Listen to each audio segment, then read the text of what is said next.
হ্যাঁ আপু, আপনি কি শুধু অলস মানুষের জন্য ভিডিও বানান আর কিপটে মানুষের জন্য? না গো আপু, যখন মানুষ বিপদে পড়ে তখন কিভাবে সংসার চালাতে হয় বা যখন বাজারঘাট থাকে না তখন কিভাবে সংসার চালাতে হয় সেরকম ভিডিও বানিয়ে থাকি আমি বেশিরভাগে।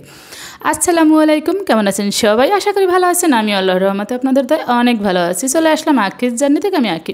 তো আজকের কিপটে ভিডিও বানাই বা অলসদের জন্য ভিডিও বানাই, অবশ্যই ভিডিওটা দেখবেন, কাজে লাগবে।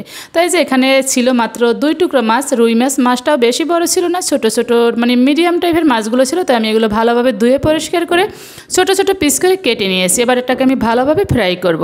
আর হঠাৎ করে কিন্তু অনেক সময় দেখা যায় মেহমান আসছে বা ঘরে বাজার নাই বাচ্চাদের জন্য, বাচ্চারা তো সব ধরনের সবজি খেতে চায় না, তখন কিন্তু এই ধরনের রেসিপি বানিয়ে ফেলতে পারেন।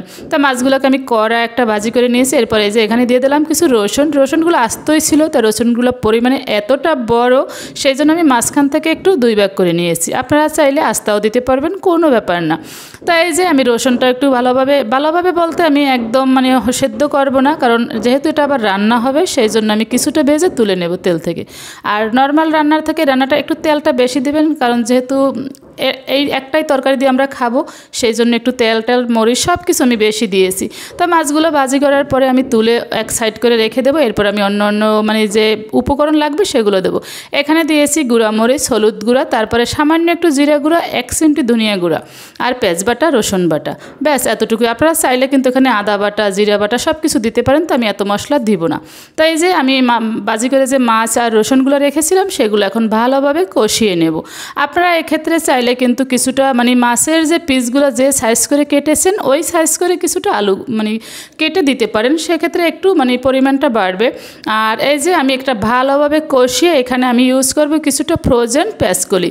আপনাদের ফ্রোজেন পেঁয়াজকলি থাকবে বা নর্মাল যেটা ঘরে থাকে, যদি না থাকে কোনো ব্যাপার না, এখানে কিছুটা আলু দিতে পারেন, সেক্ষেত্রে কিন্তু খুব ভালো লাগবে। আর পেঁয়াজকলি দিয়ে তো অন্যরকম এক মজা হয়, সেটা হয়তো সবাই জানেন যারা খেয়েছেন।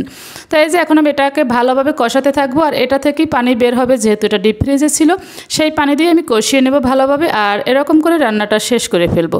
তো এখানে এই যে যখন রান্নাটা শেষ হয়ে আসে তখন দিয়ে দেবো কিছু পেঁয়াজ বড় বড় করে আমি কেটে রেখেছি, সেটা আপনারা চাইলে নাও দিতে পারেন, কিন্তু এই রান্নার মজাটাই হলো এই পেঁয়াজ মানে এই যে লাস্টে যে পেঁয়াজটা দিলাম এইটাই। যেহেতু আমি পেঁয়াজকলি দিয়েছি সেই জন্য পরিমাণে একটু কম দিয়েছি। আর আপনারা যারা পেঁয়াজকলি না দিবেন তারা কিন্তু পরিমাণে আর একটু বাড়িয়ে দিতে পারেন, এটা খেতে কিন্তু দারুণ লাগে।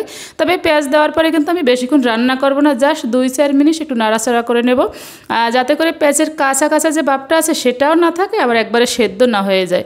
এটা যখন চাবানে পড়বে বিশ্বাস করেন কি যে মজা হয়। আর এই যে আমার রান্না শেষ, এই রান্নার ফাইনাল লুক। এটা দিয়ে 4 জনই অনায়াসে ভাত খেয়ে ফেলতে পারবে। বিশ্বাস না করলে একদিন এই রেসিপি ট্রাই করবেন। আর এই সেম রেসিপিটা কিন্তু আপনি যে কোনো গোশ দিয়ে করতে পারবেন, যে কোনো মাছ দিয়ে করতে পারবেন। তো আমার ভিডিও যদি ভালো লাগে অবশ্যই লাইক কমেন্ট শেয়ার করে সাথে থাকবেন। আর কথায় কাজে যদি ভুল ত্রুটি হয়ে থাকে অবশ্যই ক্ষমা সুন্দর দৃষ্টিতে দেখবেন।